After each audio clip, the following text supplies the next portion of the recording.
Exam level में आपका स्वागत है। बहुत बहुत धन्यवाद। आज की हमारी इस विशेष इस गहन चर्चा का विषय काफी महत्वपूर्ण है। तो चलिए बिना किसी देरी के सीधे पहले प्रश्न की ओर बढ़ते हैं। बिल्कुल, शुरू करते हैं। तो हमारा पहला प्रश्न है, पोर्टो नोवो की लड़ाई में ब्रिटिश ईस्ट इंडिया कंपनी के खिलाफ लड़ने में निम्नलिखित में से किस व्यक्तित्व की महत्वपूर्ण भूमिका थी? और इसके चारों विकल्प हैं। A Haidar Ali, B Maharaja Ranjit Singh, C Alamgir two और डी गोपाल नायक। जी, तो इसका सही उत्तर है विकल्प ए, हैदर अली। हैदर अली। हाँ, स्पष्टीकरण के अनुसार 1781 में पोर्टो नोवो का युद्ध हुआ था। 1781 में। जी बिल्कुल। और मैसूर के शासक हैदर अली ने उन्होंने ब्रिटिश सेना के खिलाफ लड़ाई लड़ी थी। अच्छा। और ये भी बताया गया है कि ये द्वितीय आंग्ल मैसूर युद्ध का हिस्सा था, इसलिए सही उत्तर हैदर अली है।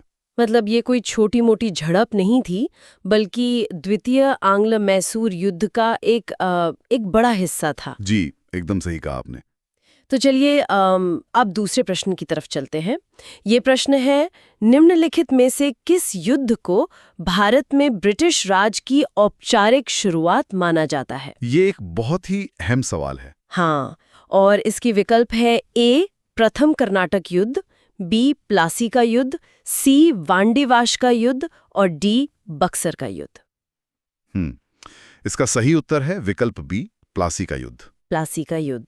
जी। स्पष्टीकरण में बहुत साफ तौर पर लिखा है कि एक 1757 का प्लासी का युद्ध अंग्रेजों और नवाब सिराजुद्दौला के बीच हुआ था। 1757 में। हाँ, और इस युद्ध में अंग्रेजों की जीत के बाद भारत में ब्रिटिश सत्ता की एक तरह से नींव पड़ी। अच्छा, इसीलिए इसे ब्रिटिश राज की औपचारिक शुरुआत माना जाता है। बिल्कुल, स्पष्टीकरण बहुत ही सीधे तरीके से ये समझाता है। जी, एकदम स्पष्ट है। तो अब हम तीसरे प्रश्न पर आते हैं। प्रश्न 3 है, बक्सर का युद्ध किस वर्ष लड़ा गया था? जी। और इसके चारों विकल्प हैं। ए 1793, बी 1777, सी 1764 और डी 1757। इसका सही उत्तर विकल्प सी है, 1764। 1764 मतलब प्लासी के कुछ ही सालों बाद। बिल्कुल सही। और स्पष्टीकरण बताता है कि ये युद्ध अंग्रेजों और मुगल सम्राट शाह आलम द्वितीय, शुजाउद्दौला तथा मीर कासिम के बीच हुआ था। मतलब अंग्रेजों के सामने एक पूरी संयुक्त शक्ति थी। जी। और इस युद्ध में अंग्रेजों की जीत से उन्हें बंगाल, बिहार और उड़ीसा की दीवानी मिली। दीवानी मिलना मतलब राजस्व का अधिकार मिल जाना। एकदम सही। ये उनके लिए एक बहुत बड़ी उपलब्धि थी। चलिए अब थोड़ा व्यापार और उद्योगों की तरफ बढ़ते हैं। हमारा चौथा प्रश्न इसी बारे में है। जी, बताइए। प्रश्न 4 है, भारत में पहली जूट मिल कहाँ स्थापित की गई थी? विकल्प है ए मुंबई, बी रिश्रा, सी चेन्नई और डी हरियाणा। इसका सही उत्तर है विकल्प बी, रिश्रा। रिश्रा। हाँ, स्पष्टीकरण के मुताबिक भारत की पहली जूट मिल 1855 में रिश्रा में स्थापित की गई थी, जो पश्चिम बंगाल में है। जी, पश्चिम बंगाल में। और ये भी बताया गया है कि ये हुगली नदी के किनारे स्थित है। हुगली नदी के किनारे मतलब परिवहन के लिए ये जगह काफी अनुकूल रही होगी। बिल्कुल, इसीलिए इसे वहां स्थापित किया गया था। अब इसी से जुड़ा हमारा 5वां प्रश्न है, मैं पढ़ती हूँ। जी। ब्रिटिश शासन के दौरान भारत में निम्नलिखित में से कौन से आधुनिक उद्योग संचालित थे? ए कपास, बी जूट, सी लोहा और इस्पात। और इसके विकल्प है ए बी और सी सभी, बी ए और बी दोनों, सी केवल ए और डी केवल सी। इसका सही उत्तर है विकल्प ए, यानी ए बी और सी सभी। मतलब ये तीनों ही उद्योग संचालित थे। जी, स्पष्टीकरण बहुत साफ कहता है कि ब्रिटिश काल में भारत में कपास, जूट और लोहा इस्पात उद्योग विकसित हुए। और साथ ही इसमें Tata iron and steel company का भी जिक्र है। अच्छा। हाँ, ये बताया गया है कि 1907 में स्थापित Tata iron and steel company भी इसी काल में स्थापित हुई थी। 1907 में? जी। तो अब उद्योगों की बात हो ही रही है, तो हम अपने छठे प्रश्न की ओर बढ़ते हैं, जो कपास उद्योग के प्रभाव पर है। बिल्कुल। प्रश्न 6 है, 18वीं शताब्दी में ब्रिटेन में कपास उद्योग के विकास के परिणाम स्वरूप खाली स्थान हुआ। तो क्या हुआ ये बताना है। जी। विकल्प ए है ब्रिटेन में भारतीय वस्त्र की मांग में वृद्धि, विकल्प बी भारत में वस्त्र उत्पादन में गिरावट, विकल्प सी, भारत में भारतीय वस्त्र की मांग में वृद्धि, और विकल्प डी, भारत में ब्रिटिश वस्त्र उद्योगों में गिरावट। इसका सही उत्तर विकल्प बी है, भारत में वस्त्र उत्पादन में गिरावट। ये तो मतलब काफी नुकसानदायक रहा होगा। बिल्कुल, स्पष्टीकरण में बताया गया है कि ब्रिटेन में मशीनों से कपड़ा बनने लगा था। मशीनों से? जी, जिससे भारतीय हस्तकरघा उद्योग को भारी नुकसान हुआ और इसी वजह से भारत में वस्त्र उत्पादन घट गया। मतलब ब्रिटेन के विकास की कीमत भारत के हस्तकरघा उद्योग को चुकानी पड़ी। एकदम सही कहा आपने। चलिए अब थोड़ा और पीछे चलते हैं, 7वें प्रश्न की तरफ। जी। प्रश्न 7 है, 1600 में ईस्ट इंडिया कंपनी ने खालिस्तान से चार्टर प्राप्त किया। विकल्प हैं ए, रानी एलिजाबेथ प्रथम, बी, किंग एडवर्ड छठा, सी, किंग हेनरी चौथा, और डी, रानी विक्टोरिया। इसका सही उत्तर है विकल्प ए, रानी एलिजाबेथ प्रथम। जी। स्पष्टीकरण के अनुसार 31 दिसंबर 1600 को इंग्लैंड की रानी एलिजाबेथ प्रथम ने ईस्ट इंडिया कंपनी को व्यापार का चार्टर प्रदान किया था। 31 दिसंबर 1600, ये तारीख इतिहास में बहुत महत्वपूर्ण है। बिल्कुल, यहीं से सब कुछ आधिकारिक तौर पर शुरू हुआ था। और व्यापार शुरू करने के लिए फैक्ट्रियां भी लगानी पड़ी होंगी। हमारा 8वां प्रश्न इसी पर है। जी, पढ़िए। पहली अंग्रेजी फैक्ट्री 1651 में किस नदी के तट पर स्थापित की गई थी? विकल्प है ए, सोन, बी, यमुना, सी, गंगा, और डी, हुगली। इसका सही उत्तर है विकल्प डी, हुगली। हमने पहले भी हुगली नदी का जिक्र किया था जूट मिल वाले प्रश्न में। जी बिल्कुल, सही याद दिलाया आपने। स्पष्टीकरण बताता है कि 1651 में अंग्रेजों ने अपनी पहली फैक्ट्री हुगली नदी के किनारे बंगाल में स्थापित की थी। बंगाल में? जी। और ये ईस्ट इंडिया कंपनी की मतलब एक प्रारंभिक व्यापारिक स्थापना थी। व्यापार तो शुरू हो गया, लेकिन इसके साथ साथ कंपनी ने अपनी सेना भी बनानी शुरू कर दी थी। बिल्कुल। तो हमारा नवा प्रश्न सेना की शब्दावली से जुड़ा है। जी। ईस्ट इंडिया कंपनी की सेना के संबंध में कौन सा जोड़ा सही है? पहला, सवार, घोड़े पर सवार पुरुष। दूसरा, मस्कट, पैदल सैनिकों द्वारा उपयोग की जाने वाली भारी बंदूक। विकल्प है ए, केवल पहला, बी, केवल दूसरा, सी, पहला और दूसरा दोनों, और डी, न तो पहला और न ही दूसरा। इसका सही उत्तर है विकल्प सी, पहला और दूसरा दोनों। मतलब दोनों ही जोड़े सही है। जी। स्पष्टीकरण में बहुत स्पष्ट रूप से बताया गया है कि सवार घुड़सवार सैनिकों को कहा जाता था और मस्कट पैदल सेना द्वारा प्रयुक्त भारी बंदूक थी। इसलिए दोनों कथन बिल्कुल सही है। सेना के बारे में ये जानकारी काफी रोचक है। अब 10वें प्रश्न पर आते हैं, जो एक और बड़े युद्ध के बारे में है। जी, बताइए। ब्रिटिश ईस्ट इंडिया कंपनी ने पौंडीचेरी को फ्रांसीसियों से किस वर्ष में जीता? ये फ्रांसीसियों के साथ संघर्ष की बात है। जी।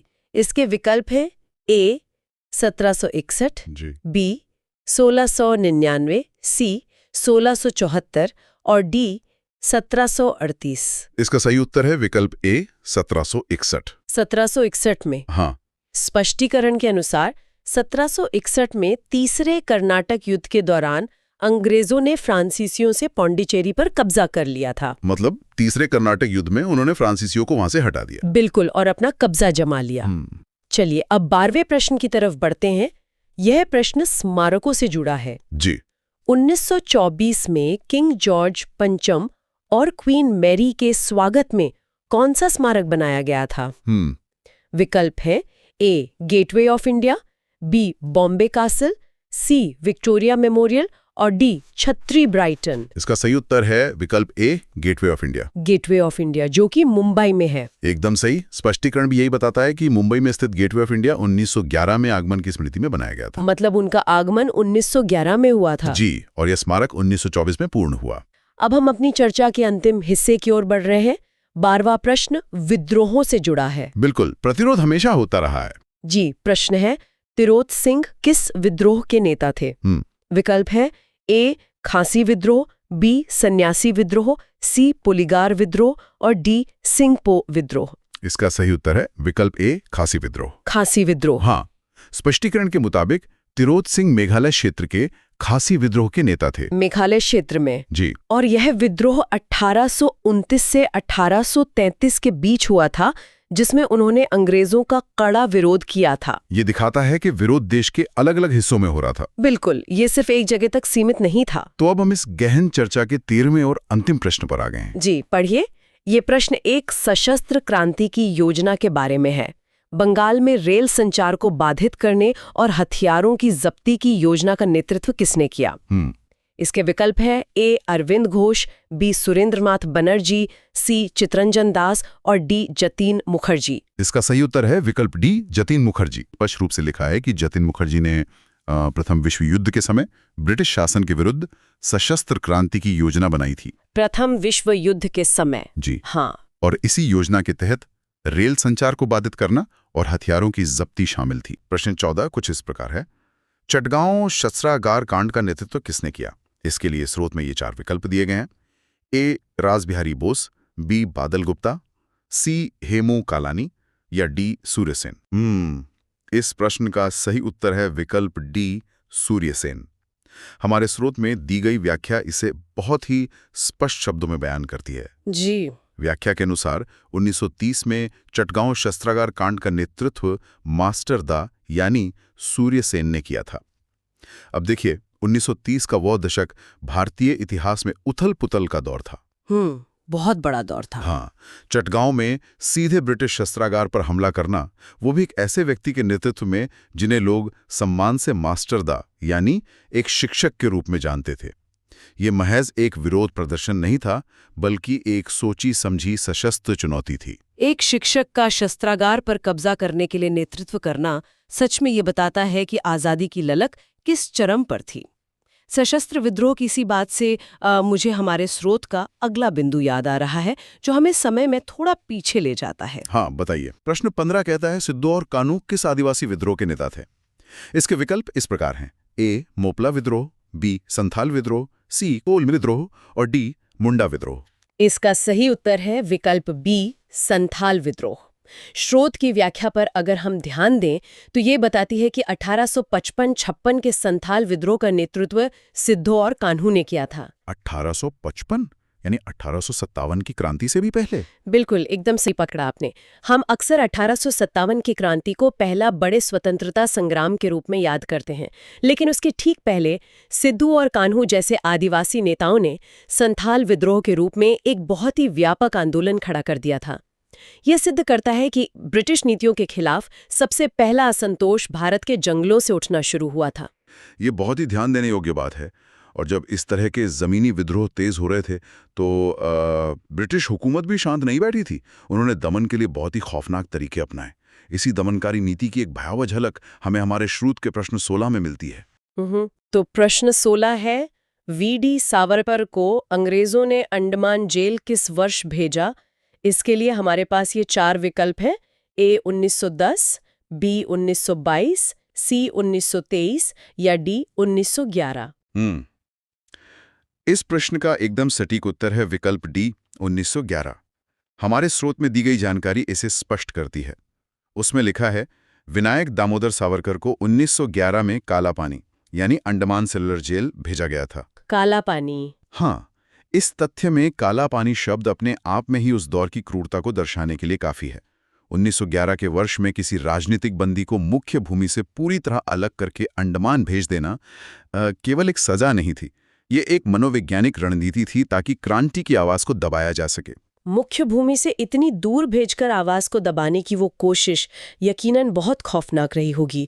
लेकिन जो बात मुझे हैरान करती है वो ये है कि जहां एक ओर देश के भीतर आवाजों को दबाया जा रहा था, वहीं दूसरी ओर विदेशी धरती पर ये आवाजें और बुलंद हो रही थीं। बिल्कुल, और यहीं से हम अपनी चर्चा के दूसरे भाग में प्रवेश करते हैं। चलिए स्रोत के प्रश्न 17 को देखते हैं। प्रश्न 17 है, 1910 में सिएटल यूएसए में यूनाइटेड इंडिया हाउस की स्थापना किसने की? इसके 4 विकल्प हैं। ए श्यामजी कृष्ण वर्मा, बी तारकनाथ दास और जीडी कुमार, सी खुदीराम बोस और प्रफुल्ल चाकी या डी वीडी सावरकर और गणेश। इसका सही उत्तर है विकल्प बी, तारकनाथ दास और जीडी कुमार। और यहाँ जो बात सबसे अधिक रोचक है वो ये है कि हमारे स्रोत का स्पष्टीकरण बताता है अमेरिका में भारतीय क्रांतिकारी गतिविधियों को बढ़ाने के लिए ये संस्था स्थापित की गई थी। 1910 में अमेरिका में? हाँ बिल्कुल। जरा 1910 के उस समय की कल्पना कीजिए। भारत से हजारों किलोमीटर दूर अमेरिका के सिएटल शहर में ये स्थापना की जा रही है। यह इस बात का प्रमाण है कि स्वतंत्रता संग्राम का दायरा अब केवल भारत की सीमाओं तक सीमित नहीं था। इन लोगों ने समझ लिया था कि अंतर्राष्ट्रीय स्तर पर भी दबाव बनाना कितना आवश्यक है।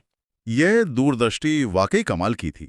सिएटल की इस पहल की बात उठी है तो अमेरिका के ही एक और शहर का जिक्र हमारे स्रोत के अगले प्रश्न में भी मिलता है। मैं पढ़ता हूं। प्रश्न 18 कुछ इस तरह है। सैन फ्रांसिस्को में स्थापित संगठन कौन सा था? इसके विकल्प हैं ए HSRA, बी स्वराज पार्टी, सी खिलाफत कमेटी और डी गदर पार्टी। इस प्रश्न का सही उत्तर है विकल्प डी, गदर पार्टी। हमारी शोध सामग्री की व्याख्या इस बात की पुष्टि करती है कि 1913 में सैन फ्रांसिस्को में गदर पार्टी की स्थापना की गई थी। 1910 में सिएटल और फिर 1913 में सैन फ्रांसिस्को। एकदम सही। अगर हम इसे पिछले प्रश्न से जोड़कर देखें तो एक स्पष्ट पैटर्न नजर आता है। अमेरिका का पश्चिमी तट भारतीय क्रांतिकारियों के लिए एक बहुत बड़ा केंद्र बन चुका था। गदर पार्टी की स्थापना ने विदेशों में रह रहे भारतीयों को एकजुट किया और हथियारों तथा विचारों के माध्यम से भारत में सीधे तौर पर क्रांति लाने का प्रयास किया। ये दिखाता है कि ये कोई एक छिटपुट घटना नहीं बल्कि एक सुसंगठित आंदोलन था। अब विदेशी धरती से वापस अपने देश लौटते हैं जहां समाज में एक अलग तरह की क्रांति आकार ले रही थी। मेरा मतलब है साहित्य के माध्यम से क्रांति। साहित्य की भूमिका तो बहुत अहम रही है। बिल्कुल। हमारा प्रश्न 19 इसी से जुड़ा है। प्रश्न है, आनंद मठ उपन्यास किस विद्रोह पर आधारित है? इसके चारों विकल्प हमारे सामने हैं। ए पाइका विद्रोह, बी सन्यासी विद्रोह, सी कुकी विद्रोह और डी मापिला विद्रोह। इसका उत्तर है विकल्प बी, सन्यासी विद्रोह। स्रोत में जो व्याख्या दर्ज है वह बताती है कि बंकिम चंद्र चट्टोपाध्याय का उपन्यास आनंद मठ सन्यासी विद्रोह पर आधारित है। यह तथ्य हमें यह सोचने पर मजबूर करता है कि इतिहास को सहेजने और जनमानस तक पहुंचाने में साहित्य की कितनी बड़ी भूमिका रही है। सन्यासी विद्रोह की घटनाओं को बंकिम चंद्र चट्टोपाध्याय ने आनंद मठ के रूप में पिरोकर हमेशा के लिए अमर कर दिया। ये बात सोचने वाली है कि कैसे एक उपन्यास किसी पुराने विद्रोह की आग को नई पीढ़ियों तक पहुंचाने का जरिया बन जाता है। साहित्य के साथ साथ संस्थागत राजनीति भी जन्म ले रही थी। इसी के साथ हम चर्चा के तीसरे भाग की तरफ बढ़ते हैं। चलिए प्रश्न 20 पर नजर डालते हैं। जी। 1885 में बॉम्बे प्रेसिडेंसी एसोसिएशन की स्थापना किसने की? इसके विकल्प हैं ए के फजलुल हक, बी बदरुद्दीन तैयबजी, सी बहराम जी मालाबारी और डी जाकिर हुसैन। इस ऐतिहासिक प्रश्न का सही उत्तर है विकल्प बी, बदरुद्दीन तैयबजी। हमारी अध्ययन सामग्री की व्याख्या इसे और भी विस्तार देती है। उसमें लिखा है, फिरोज शाह मेहता और केटी तैलंग के साथ बदरुद्दीन तैयबजी ने इसकी स्थापना की। 1885 का साल? हाँ, 1885 का साल भारतीय इतिहास में राजनीतिक चेतना की उदय का साल माना जाता है। इस दौर में बॉम्बे प्रेसिडेंसी एसोसिएशन जैसी संस्था का गठन होना ये दर्शाता है कि अब विरोध केवल छिटपुट नहीं रह गया था, बल्कि एक व्यवस्थित और संस्थागत ढांचा तैयार किया जा रहा था। एक व्यवस्थित राजनीतिक ढांचे का निर्माण यकीनन उस समय की एक बड़ी आवश्यकता थी। आगे चलकर हम बड़े पैमाने पर जन आंदोलनों को उभरते हुए देखते हैं। हमारे स्रोत का प्रश्न 21 एक ऐसे ही बहुत बड़े आंदोलन की बात करता है। ये प्रश्न थोड़ा विस्तृत है, मैं इसे पढ़ता हूं। हाँ, पढ़िए। प्रश्न 21, अली बंधुओं और मौलाना अबुल कलाम आजाद द्वारा मुस्लिम समुदाय के बीच एकता के प्रतीक के रूप में ओटोमन खलीफात को बचाने के लिए चलाए गए अभियान का नाम क्या था? इसके विकल्प हैं ए फराइजी आंदोलन, बी अहमदिया आंदोलन, सी वहाबी आंदोलन और डी खिलाफत आंदोलन। इस विस्तृत प्रश्न का सही उत्तर है विकल्प डी, खिलाफत आंदोलन। स्रोत की जो व्याख्या है वो इसके ऐतिहासिक संदर्भ को बिल्कुल स्पष्ट कर देती है। उसमें लिखा है, 1919 में अली बंधुओं यानी मोहम्मद अली और शौकत अली और मौलाना अबुल कलाम आजाद के नेतृत्व में खिलाफत आंदोलन शुरू किया गया था। इसका उद्देश्य तुर्की के खलीफा के पद को बचाना था। ये दिलचस्प है कि एक अंतर्राष्ट्रीय मुद्दा भारत में इतने बड़े जन आंदोलन का रूप ले लेता है। बिल्कुल। 1919 के इस दौर में ये अभियान केवल एक धार्मिक मुद्दा नहीं रहा, बल्कि ये भारत के भीतर एक बहुत बड़ी लामबंदी का कारण बना, जिसने उस समय की राजनीतिक दिशा को गहराई से प्रभावित किया। जन आंदोलनों की इस व्यापकता के समानांतर भारत के स्वतंत्रता संग्राम में ऐसे भी कई अध्याय हैं जहां व्यक्तियों ने अपने स्तर पर अदम्य साहस दिखाया और उसकी भारी कीमत भी चुकाई।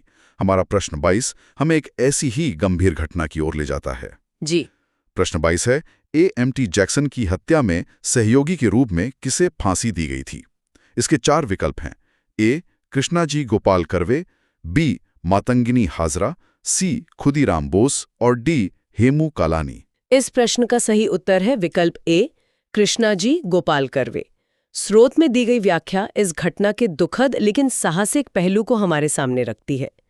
व्याख्या के अनुसार 1909 में नासिक के कलेक्टर A.M.T. जैक्सन की हत्या अनंत लक्ष्मण कन्हेरे ने की थी। उनके सहयोगी कृष्णाजी गोपाल कर्वे को भी फांसी दी गई थी। 1909 की बात है ये। हाँ, जब अनंत लक्ष्मण कन्हेरे ने कलेक्टर जैक्सन की हत्या की तो ये ब्रिटिश शासन के खिलाफ एक सीधा प्रतिरोध था। लेकिन स्रोत हमें ये भी बताता है कि इस कदम की कीमत केवल मुख्यकर्ता को ही नहीं चुकानी पड़ी। कृष्णाजी गोपाल कर्वे जैसे सहयोगियों को भी फांसी के फंदे पर झूलना पड़ा। सहयोगी होते हुए भी फांसी के फंदे को चूम लेना, ये वाकई रोंगटे खड़े कर देने वाला सच है। ये बलिदान की भावना ही थी जो इस संघर्ष को जीवित रखे हुए थे, और इन बलिदानों के पीछे अक्सर गुप्त क्रांतिकारी संस्थाओं का एक बड़ा नेटवर्क काम करता था। बिल्कुल। इसी के साथ हम आज की चर्चा के अंतिम और चौथे भाग में आ गए हैं। आइए स्रोत के प्रश्न 23 को देखते हैं। प्रश्न है, निम्नलिखित में से कौन सा क्रांतिकारी अनुशीलन समिति से जुड़ा था? विकल्प कुछ इस प्रकार हैं। ए. राजगुरु, बी. भगत सिंह, सी. जतेंद्र मोहन सेनगुप्ता और डी. सुखदेव। इस प्रश्न का सही उत्तर है विकल्प सी, जतेंद्र मोहन सेनगुप्ता। हमारे स्रोत की व्याख्या बहुत ही सीधे तौर पर यह स्थापित करती है, अनुशीलन समिति बंगाल की क्रांतिकारी संस्था थी। जतेंद्र मोहन सेनगुप्ता इससे जुड़े थे। बंगाल में तो उस समय क्रांति अपने चरम पर थी। हाँ, एकदम। अनुशीलन समिति केवल एक नाम नहीं था, ये उन युवाओं को तैयार करने की एक प्रयोगशाला थी जो देश के लिए कुछ भी कर गुजरने का मादा रखते थे। और सेनगुप्ता जी जैसे व्यक्तियों का इससे जुड़ा होना इसके प्रभाव को स्पष्ट करता है। बंगाल की इस क्रांतिकारी भावना का एक बहुत ही ऐतिहासिक उदाहरण हमें हमारे अगले प्रश्न में देखने को मिलता है। मैं पढ़ता हूं प्रश्न 24। 1908 में खुदीराम बोस ने रिक्त स्थान के साथ मिलकर बम फेंका था। यहां एक रिक्त स्थान दिया गया है जिसे हमें विकल्पों से भरना है। जी। विकल्प है ए. राजगुरु, बी. सुखदेव, सी. प्रफुल्ल चाकी और डी. भगत सिंह। उस रिक्त स्थान के लिए सही उत्तर है विकल्प सी, प्रफुल्ल चाकी। हमारे स्रोत का स्पष्टीकरण इस ऐतिहासिक घटना का ब्यौरा देते हुए कहता है, 1908 में मुजफ्फरपुर बम कांड में खुदीराम बोस ने प्रफुल्ल चाकी के साथ मिलकर किंग्सफोर्ड को निशाना बनाया था। साल 1908 और मुजफ्फरपुर की वो घटना। बिल्कुल। खुदीराम बोस और प्रफुल्ल चाकी द्वारा जज किंग्सफोर्ड को निशाना बनाकर बम फेंकना ब्रिटिश न्याय प्रणाली के उस अन्याय के खिलाफ एक विस्फोट था जो लगातार भारतीयों का शोषण कर रही थी। मुजफ्फरपुर के उस बम कांड की गूंज बहुत दूर तक गई होगी, लेकिन क्या सुनने वालों को पता है कि इसी प्रतिरोध की गूंज सिर्फ देश के भीतर ही नहीं बल्कि अंतर्राष्ट्रीय मंचों पर भी सुनाई दे रही थी? हमारा अगला प्रश्न हमें फिर से विदेशों की ओर ले चलता है। हाँ, ये बहुत ही गर्व करने वाला क्षण है। हमारा प्रश्न 25 है। 1907 में जर्मनी में भारत का झंडा किसने फहराया था? विकल्प है A. Sarojini Naidu, B. Annie Besant, C. Sucheta Kripalani और डी. भिकाजी कामा। इस प्रश्न का सही उत्तर है विकल्प डी, भिकाजी कामा। स्रोत में दी गई व्याख्या इसे और भी स्पष्ट रूप से बयान करती है। मैडम भिकाजी कामा ने 1907 में जर्मनी के स्टुटगार्ट में भारत का ध्वज फहराया था। 1907 में, यानी मुजफ्फरपुर बम कांड से भी पहले? बिल्कुल। उस दौर में जब देश के भीतर भी आज़ादी की कोई स्पष्ट तस्वीर नहीं थी, तब मैडम भिकाजी कामा द्वारा जर्मनी के स्टुटगार्ट में अंतर्राष्ट्रीय मंच पर भारत का प्रतिनिधित्व करना और एक स्वतंत्र भारत का ध्वज फहराना कितने अदम्य साहस का काम रहा होगा। ये पूरी दुनिया के सामने ये घोषणा थी कि भारत अब अपनी पहचान के लिए उठ खड़ा हुआ है। 1907 में एक विदेशी जमीन पर झंडा फहराना, ये तथ्य आज भी उतना ही प्रेरित करता है। और अब हम अपने स्रोत के अंतिम प्रश्न पर पहुंच गए हैं। जी। प्रश्न 26 कहता है, HSRA 1928 फिरोज शाह कोटला के सह संस्थापकों में से एक कौन था? इसके लिए हमारे पास 4 विकल्प हैं। ए गोपाल कृष्ण गोखले, बी अरविंद घोष, सी भगत सिंह और डी महात्मा गांधी। इस अंतिम प्रश्न का सही उत्तर है विकल्प सी, भगत सिंह। स्रोत की व्याख्या के अनुसार 1928 में दिल्ली के फिरोज शाह कोटला में हिंदुस्तान सोशलिस्ट रिपब्लिकन एसोसिएशन यानी HSRA का गठन किया गया था। इसके प्रमुख संस्थापकों में भगत सिंह शामिल थे। 1928 का ये वर्ष और दिल्ली का वो फिरोज शाह कोटला मैदान। हाँ, ये भारतीय इतिहास के एक बहुत बड़े वैचारिक बदलाव का गवाह है। इसमें सोशलिस्ट यानी समाजवादी विचारधारा का जुड़ना ये स्पष्ट करता है कि भगत सिंह और उनके साथी केवल सत्ता परिवर्तन नहीं चाहते थे, बल्कि वे एक ऐसी आजादी की नींव रखना चाहते थे जो समाज के हर वर्ग के लिए न्यायपूर्ण हो। प्रश्न 27, खुदाई खिदमतगार यानी रेड शर्ट्स आंदोलन की स्थापना किसने की? इसके 4 विकल्प हैं। विकल्प ए खान अब्दुल गफ्फार खान, विकल्प बी BR अम्बेडकर, विकल्प सी सुभाष चंद्र बोस, विकल्प डी महात्मा गांधी। और इसका सही उत्तर है विकल्प ए खान अब्दुल गफ्फार खान। देखिए, इस तथ्य को स्रोत में बहुत ही सटीक ढंग से समझाया गया है। उसकी व्याख्या कहती है, खान अब्दुल गफ्फार खान ने उत्तर पश्चिम सीमांत प्रांत में अहिंसक आंदोलन खुदाई खिदमतगार की स्थापना की थी। अब अगर हम इस अकेले वाक्य पर गौर करें तो ये बहुत बड़ी बात है। हाँ, उत्तर पश्चिम सीमांत प्रांत का जिक्र है इसमें। बिल्कुल, ये एक ऐसा क्षेत्र था जिसे ऐतिहासिक रूप से बहुत ही लड़ाकू माना जाता था। वहां पर एक अहिंसक आंदोलन की नींव रखना छोटी बात नहीं थी। अहिंसा और उस सीमांत प्रांत का ये जो जुड़ाव है वो ये दिखाता है कि विचारधारा किसी भी समाज की दिशा बदल सकती है। एकदम सही कहा, ये एक अद्भुत वैचारिक स्पष्टता थी। अब इसी वैचारिक विकास को थोड़ा और आगे ले जाते हैं। प्रश्न 28 देखते हैं। आगे बढ़ते हैं। प्रश्न 28, सर्वेंट्स ऑफ इंडिया सोसाइटी की स्थापना किसने की थी? चारों विकल्प मैं पढ़ती हूँ। अ गोपाल कृष्ण गोखले, बी BR अम्बेडकर, सी लाला लाजपत राय, डी चित्तरंजन दास। सही उत्तर है अ गोपाल कृष्ण गोखले। इसकी व्याख्या हमें सीधे तौर पर बताती है, 1905 में गोपाल कृष्ण गोखले ने सर्वेंट्स ऑफ इंडिया सोसाइटी की स्थापना की थी। यहाँ ध्यान देने वाली बात यह है कि 1905 के दौर में एक ऐसी सोसाइटी बनाना जिसका मुख्य उद्देश्य समाज के लिए समर्पित सेवक तैयार करना हो, ये अपने समय से बहुत आगे की सोच थी। एक तरह से देश की सेवा के लिए युवाओं को तैयार करना। हाँ, ये उग्र आंदोलन नहीं था, बल्कि शिक्षा और संवैधानिक तरीकों से समाज को भीतर से मजबूत करने का प्रयास था। प्रश्न 30, 8 अप्रैल 1929 को केंद्रीय विधानसभा में बॉम्ब किसने फेंका था? विकल्प है ए भगत सिंह और राजगुरु, बी भगत सिंह और रामप्रसाद बिस्मिल, सी भगत सिंह और बटुकेश्वर दत्त, डी भगत सिंह और सुखदेव। सही उत्तर है सी भगत सिंह और बटुकेश्वर दत्त। इस मुद्दे को स्रोत ने बिल्कुल स्पष्ट किया है। व्याख्या कहती है, 8 अप्रैल 1929 को भगत सिंह और बटुकेश्वर दत्त ने दिल्ली की केंद्रीय विधानसभा में बॉम्ब फेंका था। यहाँ तारीख और स्थान, दिल्ली की केंद्रीय विधानसभा बहुत मायने रखते हैं, क्योंकि वहीं पर कानून बनते थे। सही पकड़ा आपने। उनका मकसद वहां तबाही मचाना नहीं था, बल्कि ब्रिटिश सत्ता के सबसे बड़े प्रतीक के भीतर घुसकर विरोध दर्ज करना था। ये एक सीधी वैचारिक चुनौती थी। एकदम। अब जब हम इस साहस और चुनौती की बात कर ही रहे हैं, तो ये लड़ाई सिर्फ भारत के अंदर ही नहीं लड़ी जा रही थी। प्रश्न 31 इसका बेहतरीन उदाहरण है। जी। प्रश्न 31, भारतीय क्रांति की जननी किसे कहा जाता है? विकल्प है ए एनी बेसांत, बी उषा मेहता, सी मैडम कामा, डी कस्तूरबा गांधी। सही उत्तर है सी मैडम कामा। इसकी जो मूल व्याख्या दी गई है वो ये है, मैडम भिखाईजी कामा को भारतीय क्रांति की जननी कहा जाता है क्योंकि उन्होंने विदेशों में भारतीय स्वतंत्रता का प्रचार किया। ये एक ऐसी बात है जो अक्सर चर्चाओं में पीछे छूट जाती है। हाँ, अंतर्राष्ट्रीय स्तर पर प्रचार करना। बिल्कुल। उन्होंने यूरोप और अमेरिका में देश की स्थिति के बारे में जागरूकता फैलाई। विदेशी धरती पर भारत के पक्ष को मजबूती से रखना ही उन्हें क्रांति की जाननी बनाता है। बहुत ही व्यापक दृष्टिकोण है ये। अब हम विदेश से वापस जमीनी हकीकत पर लौटते हैं, जहां विरोध की कीमत चुकानी पड़ रही थी। प्रश्न 32। प्रश्न 32 पढ़ती हूँ। 1928 के साइमन कमीशन विरोध प्रदर्शन में चोट लगने से किस नेता की मृत्यु हुई? विकल्प ए लाला लाजपत राय, बी लाला हरदयाल, सी भगत सिंह, डी बाल गंगाधर तिलक।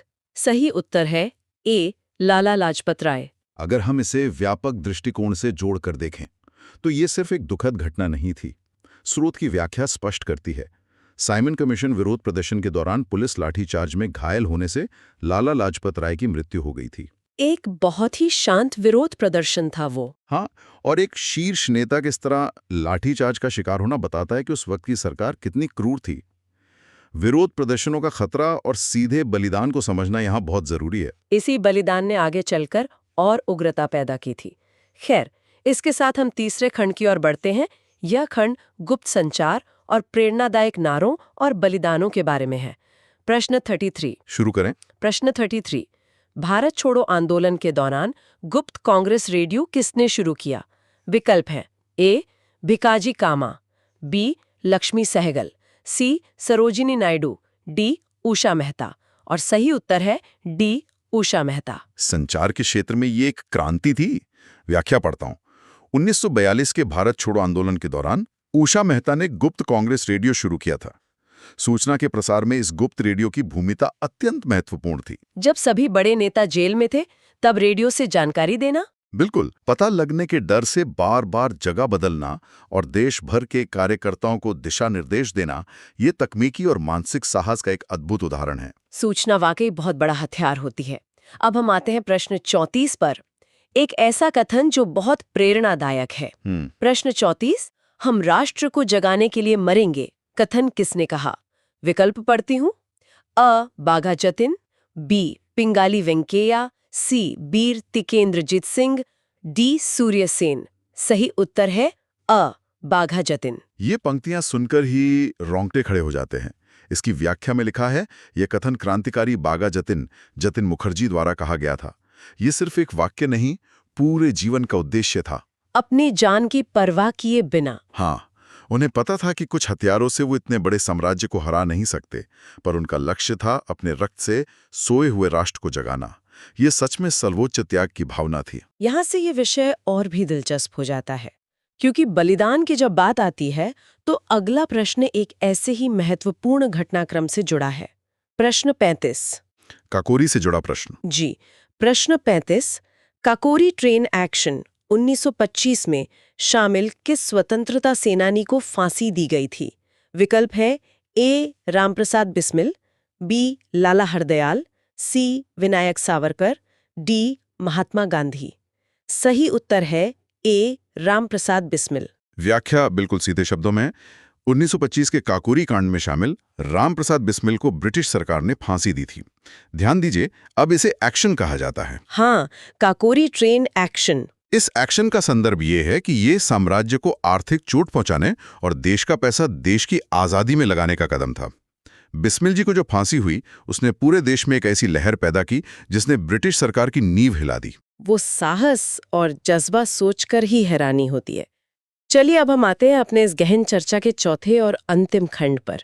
यह खंड विचारधाराओं, अमर पंक्तियों और उनके मूल उद्देश्यों पर आधारित है। प्रश्न 36। इसमें हमें विकल्प नहीं दिए गए हैं, स्रोत में सीधा उत्तर है। हाँ, मैं सीधे प्रश्न पढ़ती हूँ। प्रश्न 36, रेवोल्यूशनरी सोशलिस्ट पार्टी की स्थापना कब हुई थी? और इसका उत्तर है 1940। इसकी व्याख्या में इसके वैचारिक झुकाव को बताया गया है। रेवोल्यूशनरी सोशलिस्ट पार्टी यानी आरएसपी की स्थापना 1940 में की गई थी। ये एक वामपंथी राजनीतिक संगठन था। वामपंथी संगठन। जी। ये इस बात का प्रमाण है कि स्वतंत्रता संग्राम में कई विचारधाराएं एक साथ चल रही थीं। 1940 तक आते आते नेता ये सोचने लगे थे कि आज़ादी के बाद का आर्थिक और सामाजिक ढांचा कैसा होगा। ये एक समानता पर आधारित समाज की परिकल्पना थी। एकदम स्पष्ट विजन था उनका आज़ाद भारत के लिए। अब आते हैं प्रश्न 37 पर, एक ऐसी पंक्ति जो बच्चे बच्चे की जुबान पर है। प्रश्न 37, सरफरोशी की तमन्ना अब हमारे दिल में है, देखना है जोर कितना बाजुए कातिल में है। ये पंक्ति किसने कही? विकल्प है ए रामप्रसाद बिस्मिल, बी भगत सिंह, सी रास बिहारी बोस, डी सुभाष चंद्र बोस। सही उत्तर है ए रामप्रसाद बिस्मिल। ये बहुत ही बारीक और महत्वपूर्ण तथ्य है।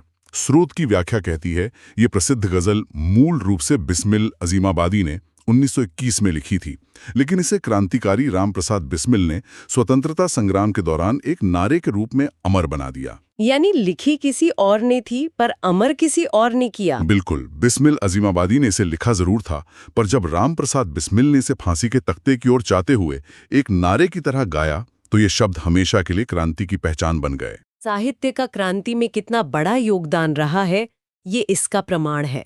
अब बढ़ते हैं अगले और बेहद सोचने पर मजबूर करने वाले प्रश्न पर। प्रश्न 38। जी। प्रश्न 38 अपने मुकदमे के दौरान किस क्रांतिकारी ने कहा था कि वो बॉम्ब और पिस्तौल की संस्कृति का महिमा मंडन नहीं करना चाहता, बल्कि समाज में क्रांति चाहता है? विकल्प ए भगत सिंह, बी सूर्य सेन, सी सचिंद्रनाथ सान्याल, डी बरिंद्र कुमार घोष। सही उत्तर है ए भगत सिंह। इससे एक महत्वपूर्ण सवाल खड़ा होता है कि आखिर क्रांति का असली मतलब क्या होता है। व्याख्या इसको पूरी तरह से स्पष्ट करती है। केंद्रीय विधानसभा बम कांड के मुकदमे के दौरान भगत सिंह ने कहा था कि उनका उद्देश्य किसी की हत्या करना नहीं, बल्कि अंग्रेज सरकार को अपनी आवाज सुनाना और समाज में परिवर्तन लाना था। समाज में परिवर्तन लाना, ये सबसे अहम बात है। हाँ, ये ध्यान देने वाली बात है कि उनका लक्ष्य हिंसा नहीं था। बम और पिस्टल सिर्फ एक बहरी सरकार को जगाने के साधन थे। असली लक्ष्य एक शोषण रहित समाज का निर्माण करना था। ये वैचारिक बदलाव की बात थी। वैचारिक बदलाव जो हमेशा टिकता है। चलिए अब हम अपने इस विस्तृत विश्लेषण के अंतिम प्रश्न की ओर पहुंच गए हैं। प्रश्न 39। आखिरी प्रश्न। प्रश्न 39। स्वदेश बंधव समिति से कौन संबंधित था? 4 विकल्प हैं। ए चंद्रशेखर आजाद, बी भगत सिंह, सी राजगुरु, डी अश्विनी कुमार दत्त। और सही उत्तर है डी अश्विनी कुमार दत्त। इस तथ्य की व्याख्या इस प्रकार दी गई है। अश्विनी कुमार दत्त ने बंगाल में स्वदेशी आंदोलन के प्रचार और विदेशी वस्तुओं के बहिष्कार के लिए स्वदेशी बांधव समिति की स्थापना की थी। ये संकट के वक्त आर्थिक मोर्चे पर लड़ी गई लड़ाई थी। विदेशी वस्तुओं का बहिष्कार करना। जी, जब आप किसी साम्राज्य के आर्थिक ढांचे पर चोट करते हैं तो वो बहुत गहरा असर डालती है। बंगाल में इस समिति ने गांव-गांव जाकर स्वदेशी अपनाने और विदेशी वस्तुओं का विरोध करने की जो लहर चलाई, वो सामाजिक और आर्थिक विरोध का एक सटीक उदाहरण है। तो चलिए इसी विचार के साथ शुरुआत करते हैं प्रश्न 40 से। देखते हैं पहला सवाल क्या है। सवाल है 1879 में महाराष्ट्र में ब्रिटिश शासन के विरुद्ध सशस्त्र विद्रोह का आयोजन किसने किया? विकल्प क्या क्या दिए गए हैं? विकल्प हैं ए वासुदेव वल्लभ फड़के, बी बिरसा मुंडा, सी बुद्धू भगत और डी टिकेंद्रजीत सिंह। और इसका सही उत्तर? सही उत्तर है ए वासुदेव वल्लभ फड़के। स्रोत में जो स्पष्टीकरण है वो कुछ इस तरह है।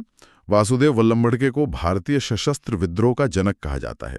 उन्होंने अंग्रेजों के विरुद्ध सशस्त्र संघर्ष संगठित किया। असल में इस स्पष्टीकरण में 2 शब्दों पर गहराई से विचार करने की जरूरत है। वो कौन से? जनक और संगठित।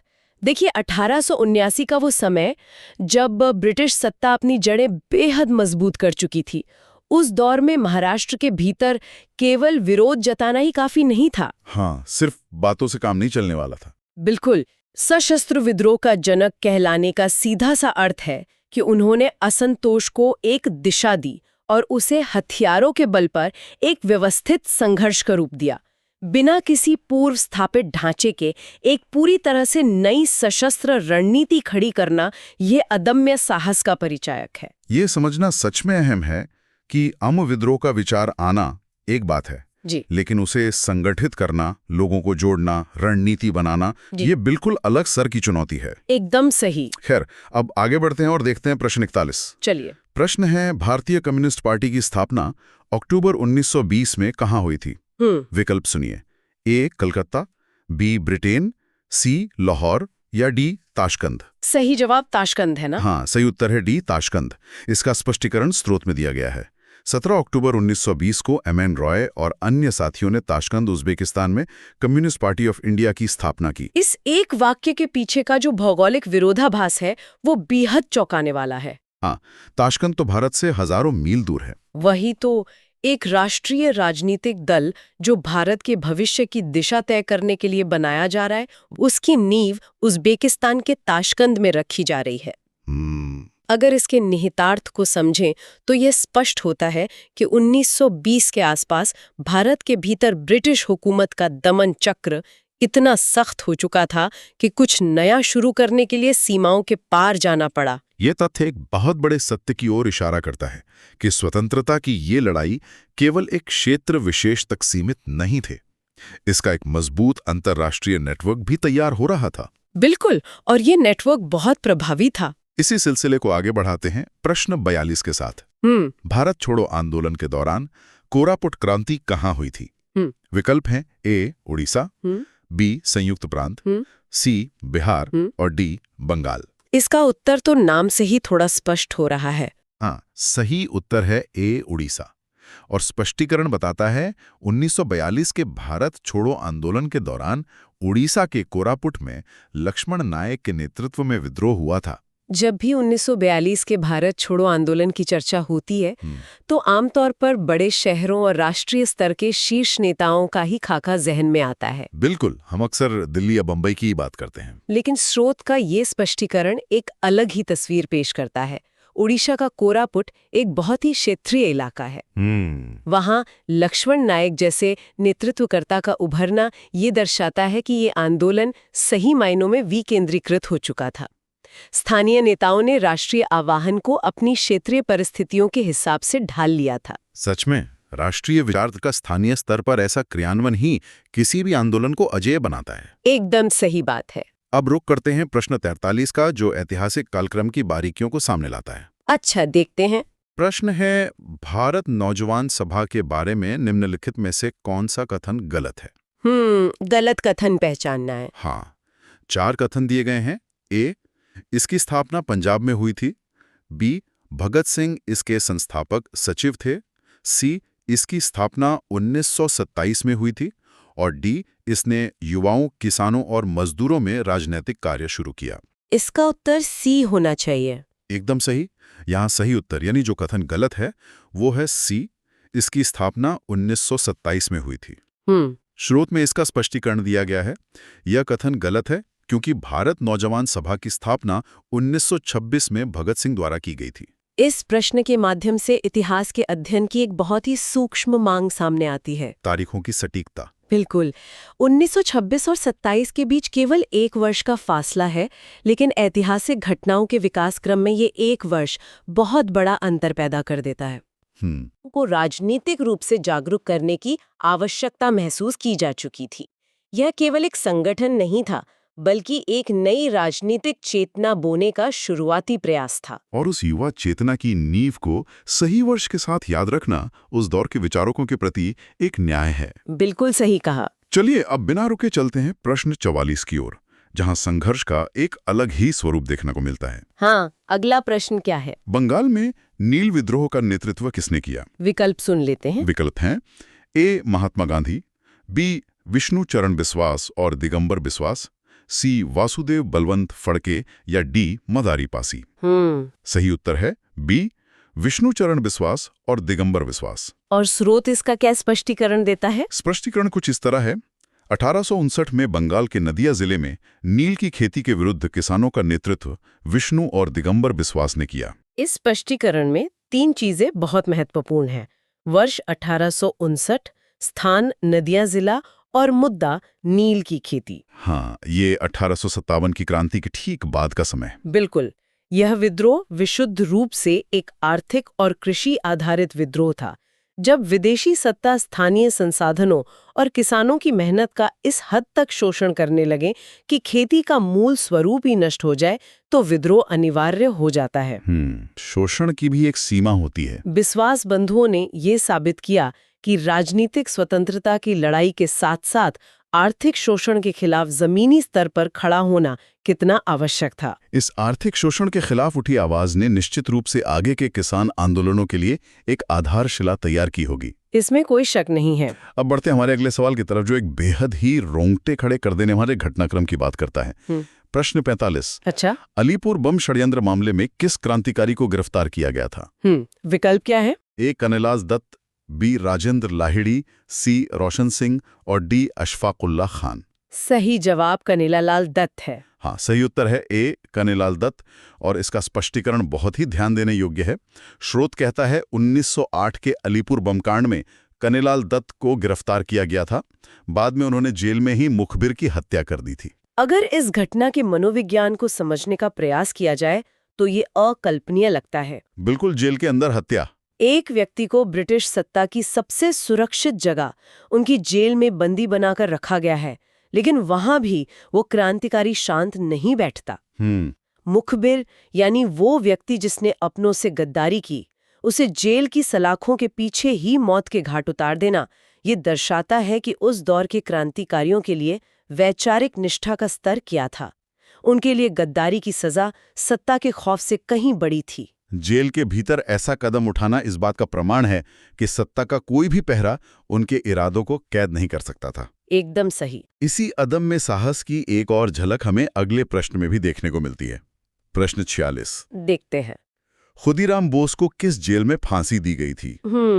विकल्प हैं ए चिटगांव, बी बारीसाल, सी मुजफ्फरपुर और डी अलीपुर। इसका उत्तर मुजफ्फरपुर होना चाहिए। हाँ, सही उत्तर है सी मुजफ्फरपुर।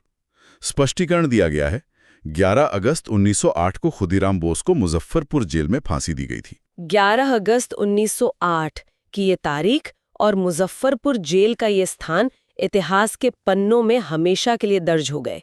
खुदीराम बोस की उम्र उस समय बहुत कम थी। बहुत ही युवा थे वो। इतने युवा व्यक्ति का राष्ट्र के लिए फांसी के फंदे तक पहुंच जाना पूरे देश के लिए एक गहरा भावनात्मक आघात था। बिल्कुल। इस एक शहादत ने न केवल मुजफ्फरपुर को बल्कि पूरे भारत के युवाओं को ये सोचने पर विवश कर दिया कि जब एक युवा इतना बड़ा बलिदान दे सकता है तो बाकी समाज मौन कैसे रह सकता है। ये एक ऐसा बलिदान था जिसने विद्रोह की आग को घर घर तक पहुंचा दिया। सही कहा आपने। अब हम आते हैं प्रश्न 47 पर। चिटगांव शस्त्रागार कांड से कौन संबंधित था? विकल्प इस प्रकार हैं। ए विष्णु शरण दुबलेश, बी सचिंद्रनाथ बख्शी, सी मनमथनाथ गुप्ता और डी अर्धहिंदू दस्तीदार। सही उत्तर क्या है इसका? सही उत्तर है डी अर्धहिंदू दस्तीदार। स्पष्टीकरण क्या कहता है? स्रोत में स्पष्टीकरण ये है 1930 में सूर्यसेन के नेतृत्व में हुए चिटगांव शस्त्रागार कांड में अर्धहिंदू दस्तीदार सक्रिय क्रांतिकारी थे। इस विवरण का सबसे अहम हिस्सा है सक्रिय क्रांतिकारी। चिटगांव शस्त्रागार कांड का नाम आते ही मास्टर दा सूर्यसेन का नाम सबसे पहले आता है क्योंकि वे इसके रणनीतिकार थे। लेकिन कोई भी इतनी बड़ी घटना जहां सीधे ब्रिटिश साम्राज्य के हथियारों के भंडार पर कब्जा करना हो, वो केवल एक नेता के दम पर नहीं हो सकती। बिल्कुल, इसके लिए एक मजबूत टीम चाहिए। का पहिया घूमता है।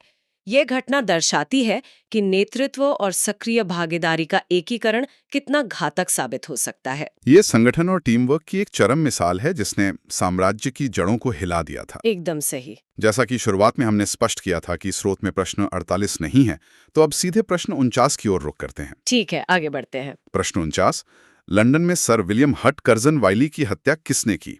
विकल्प ए सुर्यसेन, बी मदनलाल ढींगरा, सी सुखदेव थापर या डी खुदीराम बोस। इसका उत्तर मदनलाल ढींगरा है। हाँ, सही उत्तर है बी मदनलाल ढींगरा।